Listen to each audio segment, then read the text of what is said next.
At 2:17 local time, just southeast of the Strait of Hormuz, a U.S. destroyer's combat information center was watching a picture that looked deceptively ordinary.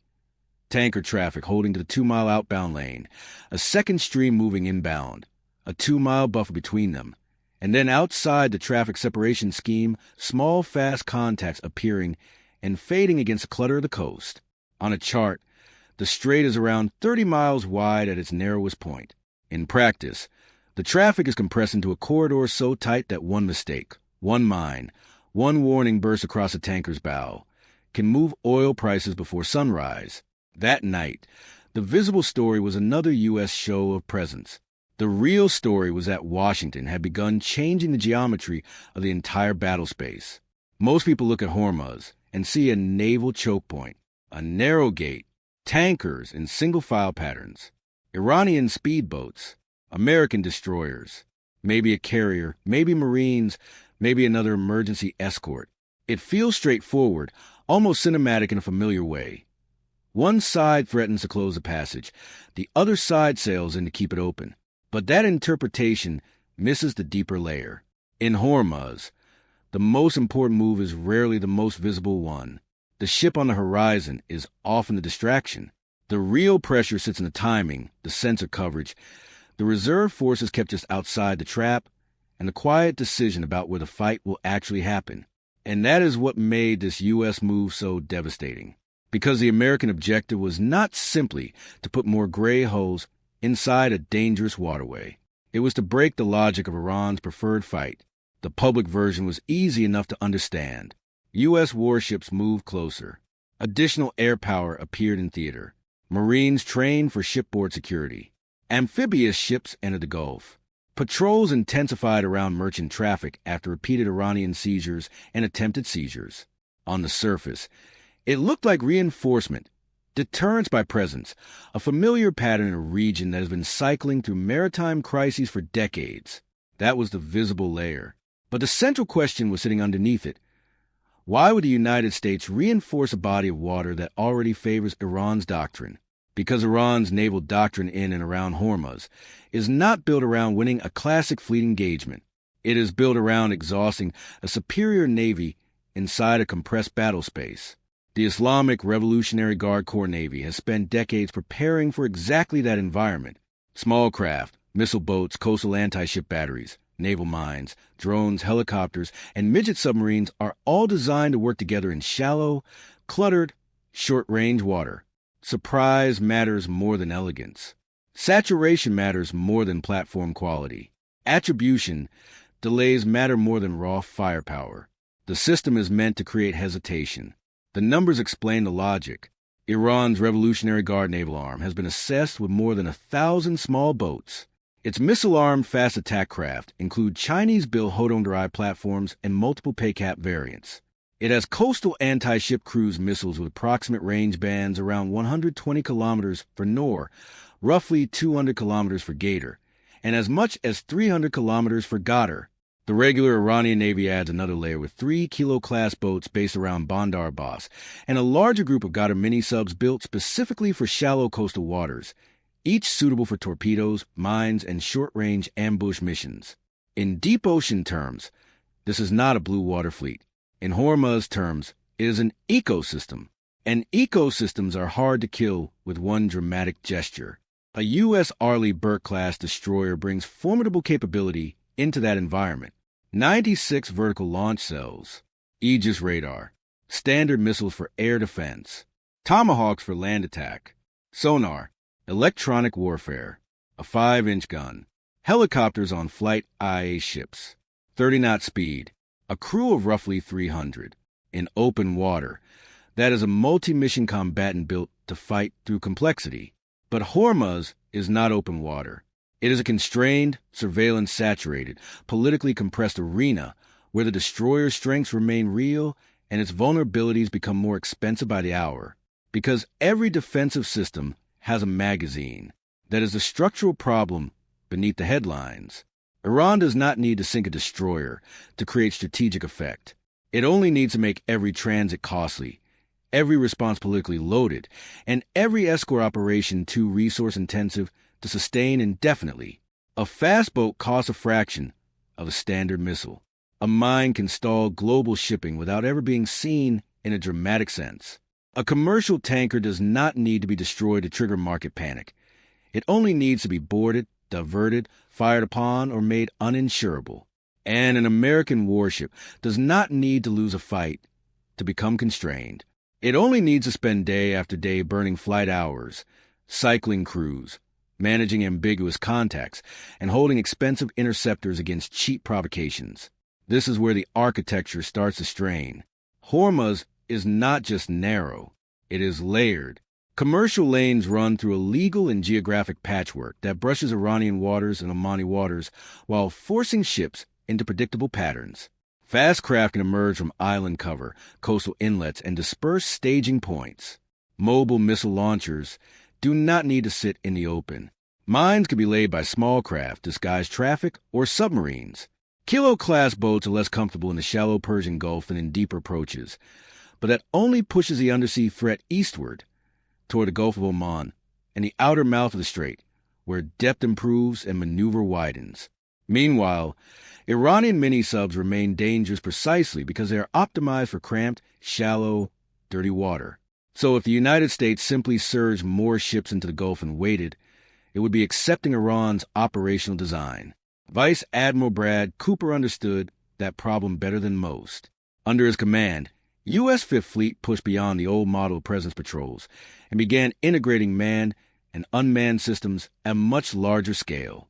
Over several days of operations around the strait, 7 task forces integrated 12 different unmanned platforms with ships and aircraft to track Iranian Navy and IRGCN vessels and small boats. That sounds technical, almost administrative. It was not. It was a doctrinal shift, because Iran's swarm doctrine depends on fog. It depends on short warning contacts, fragmented attribution, cluttered civilian patterns, and the constant possibility that by the time a contact is fully identified, it is already in position to harass, board, lay a mine, or trigger a miscalculation. Captain Joe Baggett described the effect in simple terms. More eyes on the water. But in Hormuz, more eyes means more than surveillance. It means collapsing the time gap between detection and decision. It means turning a swarm from a surprise event into a track formation. It means forcing small boats, patrol craft, and helicopters to operate under persistent observation instead of episodic contact. That changes the fight before a single missile is fired. And Washington did not stop there. When Iranian forces moved against tankers in the Gulf of Oman in July, the U.S. response showed the real direction of travel. A guided missile destroyer, AP-8 Poseidon, and an MQ-9 Reaper were used together to disrupt the seizure attempt. That was not just an escort mission. It was a demonstration of layered maritime policing tied directly to strike-capable naval power. Surface radar alone was no longer the backbone. The Americans were building a sensor and response web from above on the surface and from standoff positions outside the most compressed water. That matters because the Gulf of Oman is not Hormuz. It is adjacent to it. It is the eastern mouth.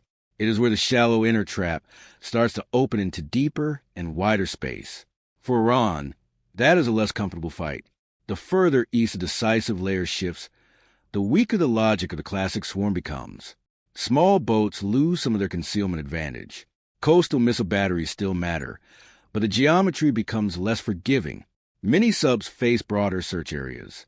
Commercial traffic is still dense, but the tactical compression begins to loosen. For the United States, that is enough to matter, not to eliminate danger, just to disrupt doctrine. This is where the hidden U.S. move becomes clear. It was not just reinforcement. It was displacement. Washington was pushing the effective battle line outward, away from the exact point where Iran wanted to make crisis management almost impossible. The amphibious presence in the Gulf, including major ships like USS Bataan and USS Carter Hall with elements of the 26th Marine Expeditionary Unit, was part signaling, part contingency, and part pressure. Around 4,000 sailors and Marines in an amphibious-ready group are not a trivial symbol. They bring helicopters, tiltrotors, command and control nodes, logistics, medical support, boarding potential, and flexible force options. But amphibious hulls inside the Gulf also attract attention. They are visible. They are meant to be The hidden pressure sat elsewhere, outside the strait or just beyond the immediate public frame. The United States could preserve the assets that actually break escalation ladders: long-range air power, destroyer-based intercept layers, undersea strike platforms, and reserve fires not trapped inside a narrow basin. If an Ohio-class guided missile submarine is anywhere in the broader theater, the equation changes dramatically. One boat can carry up to 154 Tomahawk cruise missiles and support 66 special operations personnel. Even without being publicly central to the narrative, that kind of platform imposes strategic depth. It is the opposite of Hormuz logic. Stealth instead of crowding, standoff instead of compression, ambiguity on American terms instead of Iranian terms. And that is why Iran could be caught off guard by a move that seems so obvious on television. Because television shows ships. It rarely shows geometry. What made the U.S. posture dangerous for Tehran was that it attacked the structure beneath Iranian confidence. Iran has spent years developing a deterrent based on local saturation, deniable harassment, and cost asymmetry. Cheap boats threaten expensive ships. Small mine-laying actions threaten billion-dollar trade flows. Interception teams threaten strategic embarrassment more than naval defeat. But once the United States begins to fuse destroyers, aircraft, drones, unmanned surface vessels, expeditionary teams, and off-map strike capacity into one operating picture, the asymmetry stops working so cleanly. Iran can still threaten shipping. It can still harass. It can still mine. It can still escalate. But now every move becomes easier to track, quicker to attribute, and harder to contain on favorable terms. That shifts decision-making pressure back onto Tehran. If it sends small boats, they are more likely to be watched from launch to intercept point. If it uses helicopters or corvettes to compel a tanker to turn, that action can be covered by aircraft overhead and destroyers within reach. If it tries to create another gray zone seizure, embark security teams or rapid response boarding elements become part of the problem. If it leans harder on missile intimidation, it invites a broader U.S. and allied air defense architecture into the crisis. And if it pushes too far, the retaliation does not have to come from the ship. It is baiting in the strait. It can come from somewhere much harder to predict. That was the devastating part. The United States did not have to close the strait to Iran. It only had to deny Iran ownership of the escalation script. And once that script is denied, Iran faces its own structural limits. Missile inventories are not infinite. Mine warfare creates global backlash quickly. Fast attack craft are useful until they are consistently tracked. Mini-subs are dangerous until unmanned sensors and patrol aircraft compress their hiding space. Even the political logic changes. Iran benefits when confrontations remain ambiguous, deniable, and local. It loses room when incidents become documented, multinational, and linked to obvious commercial coercion in a waterway that handles a massive share of globally traded oil. Around 17 million barrels a day move through Hormuz. Roughly a fifth to nearly a third of world consumption touches that corridor by some estimates. That means a single tactical encounter in those lanes can become a strategic event in London, Shanghai, Mumbai, and Washington before the local commanders have even finished their first reports. Iran knows that. The United States knows that better. So when Washington builds a posture that makes Iranian harassment more visible and less deniable, it is not only changing naval options, it is changing the diplomatic and economic blast radius of every Iranian decision. And timing matters here. In the first hours of a maritime confrontation, Iran enjoys proximity. Local crews, local bases, local small craft, local launchers. But by hour 6, hour 12, hour 24, the advantage begins to shift that the United States has already prepared the outer ring. More aircraft arrive. More ISR settles in. More Allied ships adjust routes. Insurance warnings go out. Tankers receive new instructions. Market surveillance locks onto the incident. Diplomatic channels light up. The longer the event lasts, the less it belongs to the fast boats that started it. It begins to belong to the side with deeper magazines, deeper logistics, and deeper coalition capacity. That is why the smartest U.S. move in Hormuz is often not to charge inward, but to make sure time works against the side trying to manufacture panic. A radar operator on a destroyer sees contact tracks. An intelligence officer sees patterns. A fleet commander sees geometry. The devastating move was made at that third level. It was a decision to turn Hormuz from a one-point chokepoint crisis into a layered regional problem for Iran instead of a local tactical problem for the U.S. Navy. Presence inside the Gulf was the symbol. Persistent surveillance, distributed response, and protective reserve forces outside the narrowest water were the reality. That was the visible layer versus the hidden one. Visible: destroyers, marines, amphibious ships, escorts, headlines about another transit through the strait. Hidden: a campaign to strip away surprise, push the decisive engagement zone eastward, hold strike power outside the trap, and make every Iranian action more attributable than deniable.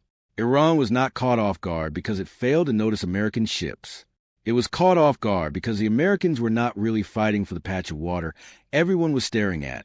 They were fighting for the operational frame around it, for the sensor picture, for the timing ladder, for the range bands, for the political narrative that determines who is seen as the aggressor and who gets blamed when commerce stops moving. And in a place like Hormuz, that is usually the battle that matters most. Because what decides the next crisis will not just be how many boats appear in the strait, or how many missiles sit on the coast, or how many tankers request escort. It will be whether Iran can still turn narrow water into strategic paralysis before the wider American system closes over the top of it. That question is still open. Escalation is still possible. Mines still matter. Missiles still matter. A swarm can still kill. A misread approach can still trigger fire. And no amount of surveillance fully removes the danger of a commander who believes he has a political window. But the old assumption that Hormuz automatically favors the side closest to the shore is no longer enough. Not when the United States is increasingly treating the strait as the inner ring of a much larger operating system. What matters is not just what is already visible.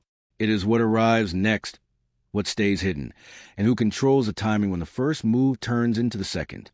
If you value this kind of strategic breakdown, like and subscribe, and watch the next analysis.